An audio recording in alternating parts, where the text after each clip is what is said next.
you can count on. Police officers are often required to make split-second decisions, and the stakes are highest when a subject is armed. But an officer on the Treasure Coast managed to defuse a tense situation by convincing an armed man to surrender. News Channel 5's John Shainman has the story, all new at 5.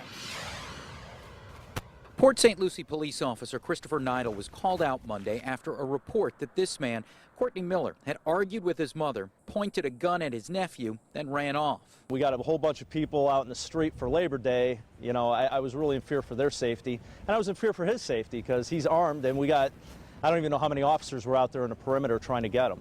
What are you wearing right now, Courtney?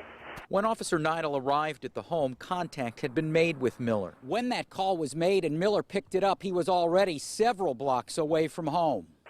600 College Park Road is where you're at? Neidl, who was familiar with Miller, said this conversation felt like a long one. Where's the gun going to be?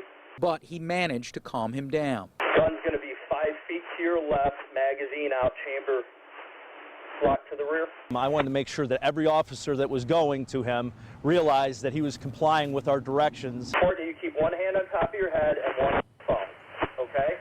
Neidl, a 15-year veteran, said he wasn't nervous, but he wanted to make it clear what was expected of Miller. So that we could resolve it peacefully and not have any, you know, of course it could have gone another way, but it didn't. And I felt confident that he was doing exactly what he was saying on the phone. Miller faces a charge of aggravated assault with a deadly weapon. His family members were not hurt.